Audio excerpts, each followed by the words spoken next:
Raj TV viewers எல்லாருக்கும் வணக்கம் and welcome to our show சரித்திர நாயகன் சிவாஜி கணேசன். இந்த நிகழ்ச்சியில் சிவாஜி அவர்களுடைய ஃபிலிம் கெரியரில் நடந்த பல இன்ட்ரெஸ்டிங்கான விஷயங்களை நம்ம பார்த்துக்கிட்டு இருக்கோம். அந்த வரிசையில் இன்னைக்கு எபிசோட்லையும் பல சுவாரஸ்யமான அப்டேட்ஸ் உங்களுக்காக காத்துக்கிட்டு இருக்கு. வாங்க நிகழ்ச்சிக்குள்ளே போகலாம்.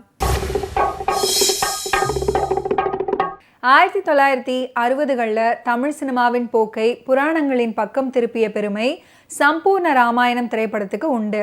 1958ஆம் ஆண்டு ஏப்ரல் 14ஆம் தேதி தமிழ் புத்தாண்டு வெளியீடாக இந்த திரைப்படம் வெளியானது. மக்களின் ஏகோபித்த ஆதரவை பெற்று வெள்ளி விழா படமாகவும் ஆனது. திருவிளையாடல், திருவருட்செல்வர், கந்தன் கருணை முதல் பல்வேறு திரைப்படங்கள் புராண இதிகாசங்களை அடிப்படையாக கொண்டு தமிழ் திரையுலகில் வெற்றிகளை பெற்றிருக்கின்றன. அவை தயாரிக்கப்படுவதற்கான தைரியத்தை தந்தது சம்பூர்ண ராமாயணம் திரைப்படம் அப்படின்னே சொல்லலாம். 1950களுக்கு பிறகு தமிழில் புராண திரைப்படங்களின் வருகை குறைந்து போயிற்று. சமூக படங்களில் வசனங்களை உரக்க பேசும் பாணியும் ராஜகதைகளில் நிரம்பியிருந்த கற்பனையும் ஒரு பாதுகாப்பான உள்ளடக்கத்தை படைப்பாளிகளிடம் உருவாக்கியிருந்தன. மக்களுக்கு தெரிந்த கதைகளை சுவாரஸ்யமாக சொல்வதில் தயக்கம் இருந்தது அப்படின்னு கூட சொல்லலாம். அந்த நேரத்தில் சேலத்தை சேர்ந்த தயாரிப்பாளர் M.A. வேணு சம்பூர்ண ராமாயணத்தை உருவாக்க முன்வந்தார். இதற்கு முன்னதாக இவர் தயாரித்த திரைப்படத்தின் பெயர் டவுன் பஸ் அப்படின்ற திரைப்படம். இந்த திரைப்படத்துடைய திரைக்கதையை A.P. நாகராஜன் அவர்கள் எழுத K. சோமு இயக்கத்தை கவனித்திருந்தார். இந்த திரைப்படம் தந்த வெற்றி இந்த கூட்டணியை மீண்டும் ஒன்று சேர்த்து இணைத்தது. 3.5 மணி நேரத்தில் இதிகாசத்தை தெளிவாக தெரிஞ்சுக்கணும்னா சம்பூர்ண ராமாயணம் திரைப்படத்தை பார்க்கலாம். நம் இந்திய நாடு பழமை வாய்ந்த நாடு. அதன் சிறப்பம்சங்களில் ஒன்று நம் நாட்டின் இரு பெரும் இதிகாசங்களான ராமாயணமும் மகாபாரதமும். இந்த கதைகளை அடிப்படையாக கொண்டு பல படங்கள் வந்துவிட்டன. அப்படின்னாலும் எத்தனை முறை பார்த்தாலும் கொஞ்சம் கூட சலிக்காத திரைப்படம்னா சம்பூர்ண ராமாயணம். இந்த படத்தை பார்த்தாலே போதும், ராமாயணம் மனதில் ஆழ பதிந்து விடும். ராமாயணத்தை பொறுத்தவரையில் கதையின் கேரக்டர்கள் தான் ரொம்பவே முக்கியம். ஒவ்வொரு காட்சியிலும் கேரக்டர்களாக வந்து கொண்டே இருக்கும். அதிகமான கதாபாத்திரங்கள் கொண்ட ஒரு அருமையான இதிகாசம் தான் இந்த ராமாயணம். அந்த சிறப்புல இருந்து கொஞ்சம் கூட பிசிறு தட்டாமல் இந்த படத்தை செம்மையாக எடுத்திருக்கிறாரு இயக்குனர் K. சோமு. அக்காலகட்டத்தில் இந்த திரைப்படம் ரசிகர்கள் மத்தியில் பெரும் வரவேற்பை பெற்றது. இப்போது பார்த்தாலும் நாம் இந்த படத்தை கடைசி வரையில் ஒரே மூச்சாக பார்த்து விடுவோம். அவ்வளவு அருமையான திரைக்கதையை எழுதிய சிறப்புக்குரியவர் A.P. நாகராஜன். 1958 வெளியான இந்த புராண படமான சம்பூர்ண ராமாயணம் தமிழில் மட்டுமில்லாமல் தெலுங்குலையும் சக்கை போடு போட்டது. 3.5 மணி நேரம் ஓடினாலும் சிறிது கூட போர் அடிக்காமல் இருந்தது.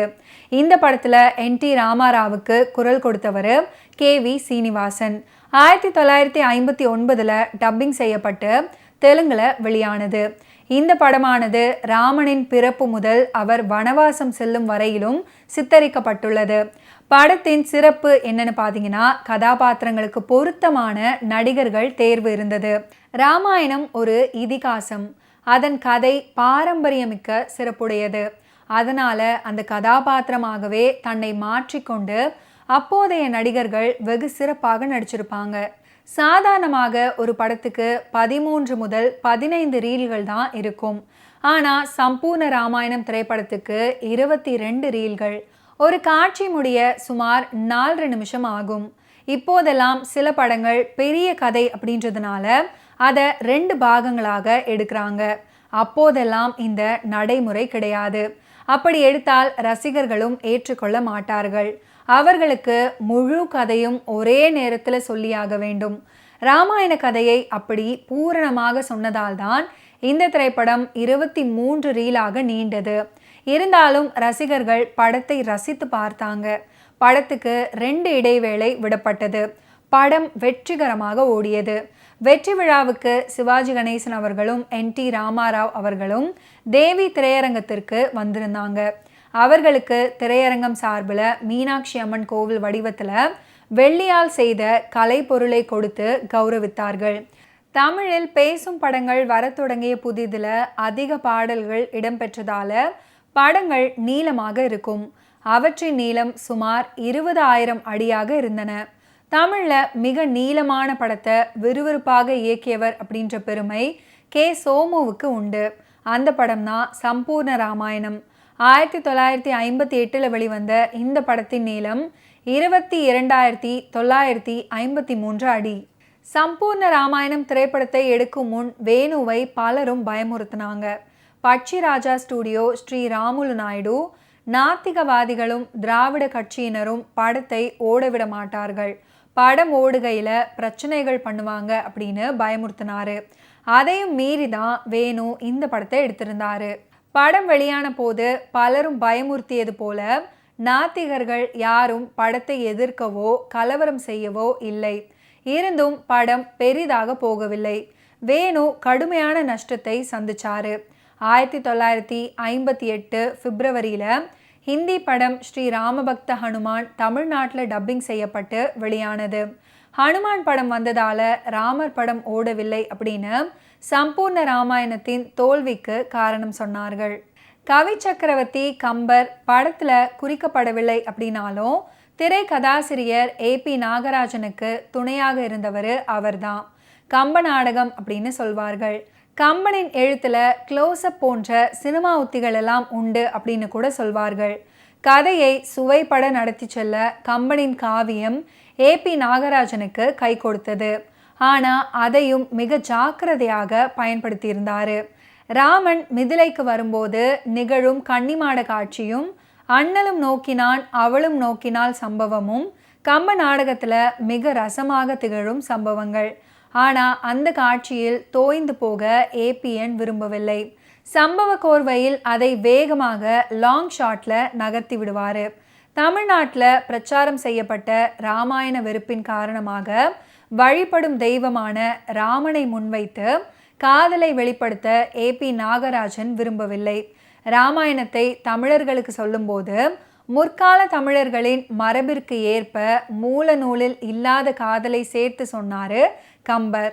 ஆனால் தற்கால தமிழர்களின் நிலையை பார்த்து அதன் மீது அழுத்தம் கொடுக்காமல் நகர்த்தி இருந்தார் APN. இந்த வேலைக்கு பின்னணி பாடல் வாயிலாக உதவி இருந்தார் KV மகாதேவன். படத்தில் 16 பாடல்கள், 17 பின்னணி பாடகர்கள், இசை பாடல்களின் வாயிலாக காட்சிகளை APN நகர்த்தி சென்றார். ராமாவதாரம் என்றாலும் ராமலக்ஷ்மணர் விஸ்வாமித்திரருடன் சென்ற பின் நிகழும் சீதா கல்யாணம் மற்றும் பரசுராம கர்ப்பபங்கம் வரையிலான சம்பவங்கள் அப்படின்னாலும் அவற்றை நிகழ்ச்சிகளாக காட்டினால் நேரம் பிடிக்கும் அப்படின்னு கருதி பாடல்களால் வடிவமைத்தார் கதாசிரியர். வேறு சில சம்பவ தொடர்களும் இப்படித்தான் காட்டப்படுகின்றன. பாடல்களின் வரிகளுக்கு ஏற்பவும் அவை சித்தரிக்கும் உணர்ச்சிகளுக்கு ஏற்பவும் மெட்டுக்களையும் ராகங்களையும் தொடுக்கும் மகாதேவனின் மகா ஆற்றல் இந்த விஷயத்தில் APNக்கு அபாரமாக கை கொடுத்தது. சீதை ராமர் தொடர்புள்ள சம்பவங்களை ராமனின் தன்மைக்கு ஏற்ப சாந்தமாகவும் இனிமையாகவும் சம்பூர்ண ராமாயணம் வழங்கி செல்கிறது. ராமரோ சீதையோ ஒரு பாடல் இசைப்பதாக கூட காட்சி இல்லை. இந்த நிலையில பரதனாக நடிக்கும் சிவாஜி அவர்கள் தம்பியுடன் தேரில் அயோத்திக்குள் நுழையும் முதல் காட்சியிலேயே நிர்மலமான வானத்தில் மகோன்னதமான மேகங்கள் நுழைவது போன்ற உணர்வு ஏற்படுகிறது. அதுக்கப்புறம் காட்டிற்கு அண்ணனை தொடர்ந்து சென்ற பின் அவனை தவக்கோலத்தில் கண்டதால பீரிட்டு வரும் சோகத்தோடும் இதற்கு நாம் காரணமாகிவிட்டோமே அப்படின்ற குற்ற உணர்ச்சியோடும் பரதன் காணப்படுகிறான். அந்த நிலையை அன்னையும் பிதாவுமாகி அப்படின்னு தொடங்கும் வரிகளும் ஏன் பிரிந்தீர் என்னை ஏன் பிரிந்தீர் அப்படின்ற பாடலும் பிரதிபலிக்கின்றன. TM சௌந்தரராஜனின் தெளிவான உச்சரிப்பும் உணர்ச்சி ததும்பும் பாணியும் சிவாஜி அவர்களின் நடிப்பிற்கு மிக பொருத்தமாக அமைகின்றன. எதுகுல காம்போதி மற்றும் அட்டானா ராகங்கள் அமைந்த தாளத்தில் அமையாத வரிகள் மனதை கவரும் வகையில் உள்ளன. ஏன் பிரிந்தீர் பாடலும் உணர்ச்சிமயமான கட்டத்திற்கு மிக பொருத்தமாக அமைகிறது. பாதுகா பட்டாபிஷேகம் அப்படின்றது ராமாயணத்தில் உணர்வு பூர்வமான ஒரு காட்சி. ஒரு உயர்ந்த கொள்கையை தியாக உணர்வுடன் அரியணையில் ஏற்றி அதன் பிரதிநிதியாக கடமையை நிறைவேற்றுதல் அப்படின்ற மிக உயர்ந்த தத்துவத்தை மிக எளிமையான குறியீட்டால் அது விளக்குகிறது.